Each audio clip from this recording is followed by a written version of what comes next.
তখনও ব্রাসেলসের আকাশে সকাল ঢোকেনি, কুয়াশায় ঢাকা শীত ভোর। হঠাৎ একটা টেলিফোন,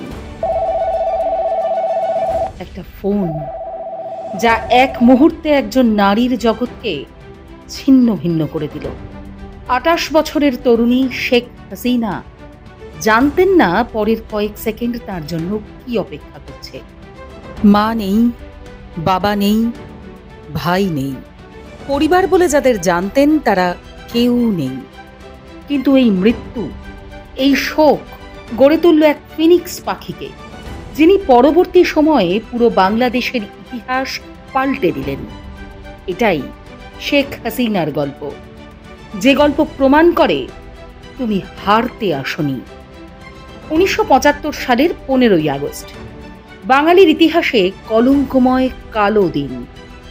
বাংলাদেশের স্বাধীনতার স্থপতি বাঙালি জাতির পিতা বঙ্গবন্ধু শেখ মুজিবুর রহমানকে দেশীয় আন্তর্জাতিক ষড়যন্ত্রে সপরিবার হত্যা করে বিপথগামী সেনাদের একটি দল। এই দিন থেকেই পাল্টে যায় শেখ হাসিনার জীবনের গতিপথ। পিতা মাতা সহ পরিবারের সবাইকে হারানোর পথ ধরেই শুরু হয় এক অচেনা যাত্রা। সেই খবর প্রথম পৌঁছয় জার্মানি থেকে। বাংলাদেশের রাষ্ট্রদূত হুমায়ুন রশিদ চৌধুরী ফোন করেন হাসিনার স্বামী ডক্টর ওয়াজেদ মিয়াকে। পাশেই দাঁড়িয়েছিলেন শেখ হাসিনা। বুকের ভিতর অদ্ভুত এক অশনি সংকেত। যখন ওয়াজেদ মিয়া ধীরে ধীরে বললেন, বাংলাদেশে কু হয়েছে, এক নিমেষে অন্ধকার নেমে আসে তাঁর জীবনে।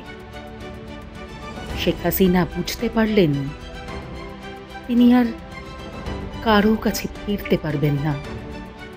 শোকের মাঝেই শুরু হলো নিরাপত্তাজনিত দৌড়ঝাঁপ।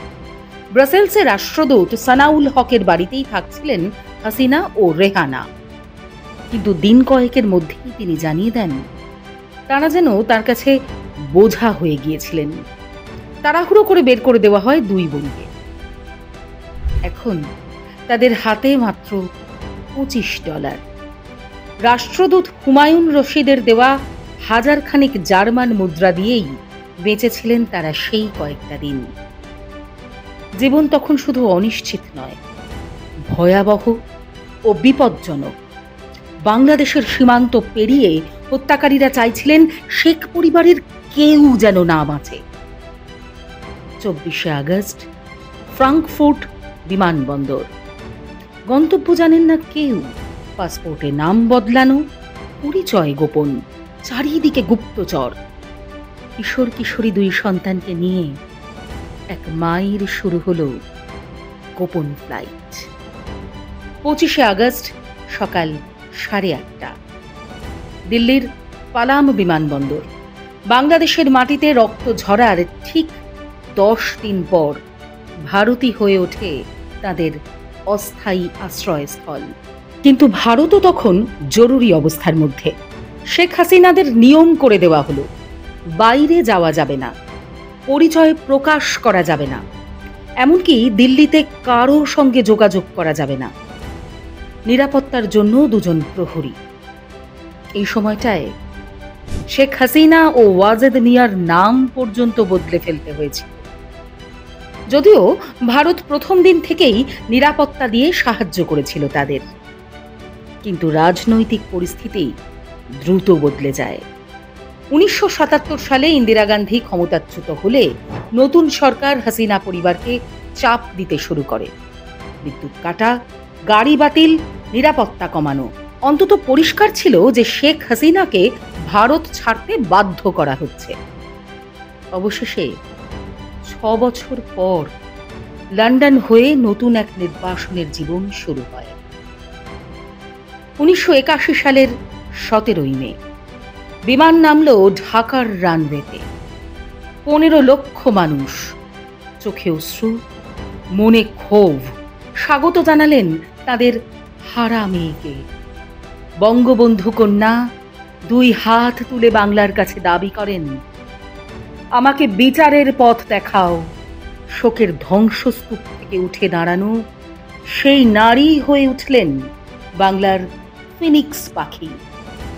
শেখ হাসিনার উপর কমপক্ষে 21 থেকে 22 বার হামলা হয়েছে, গ্রেনেড, গুলি, বোমা, তবুও পিছিয়ে যাননি তিনি।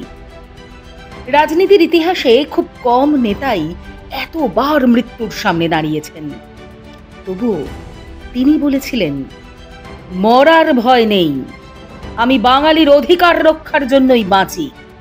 এই অদম্য মানসিকতাই তাকে বানিয়েছে দক্ষিণ এশিয়ার সবচেয়ে দীর্ঘ সময় ক্ষমতায় থাকা নারী নেত্রীদের একজন।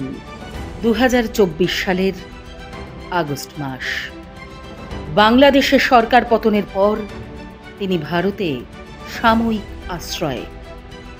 586টি মামলা, 397 দিনের অনুপস্থিত বিচার এবং শেষ পর্যন্ত বাংলাদেশের আন্তর্জাতিক অপরাধ ট্রাইব্যুনালের মৃত্যুদণ্ডাদেশ। বিশ্বজুড়ে সমালোচনা, রাষ্ট্রসংঘ, আমনেস্টি, ইন্টারন্যাশনাল ক্রাইসিস গ্রুপ সবাই বলছে বিচার ন্যায়সঙ্গত হয়নি। ভারতও স্পষ্ট বলেছে এই রায় বাংলাদেশের জনগণের বৃহত্তর স্বার্থে নয়। আর সবচেয়ে গুরুত্বপূর্ণ, ভারত বাংলাদেশ প্রত্যর্পণ চুক্তি অনুযায়ী রাজনৈতিক উদ্দেশ্যমূলক মামলায় কাউকে ফেরত পাঠানো যাবে না। তাই শেখ হাসিনাকে ভারত প্রত্যর্পণ করবে এমন সম্ভাবনা প্রায় নেই। দেশের রাজনৈতিক অস্থিতিশীলতার মাঝে মৌলবাদের উত্থান আর প্রতিশোধের রাজনীতির মধ্যে এক নারীর গল্প বারবার প্রমাণ করে দেয়, তিনি গোলাগুলিকে ভয় করেন না, নির্বাসনকে ভয় করেন না, মৃত্যুকে ভয় করেন না। যিনি বলেছিলেন, ভগবান জীবন দিয়েছেন, তিনিই নেবেন, আমি ভয় পাই না, তিনি হারতে আসেননি, তিনি বারবার ফিরে এসেছেন।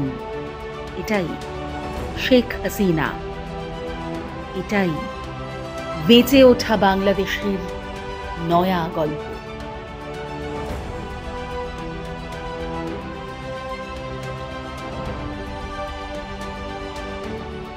ফলো করুন বর্তমান।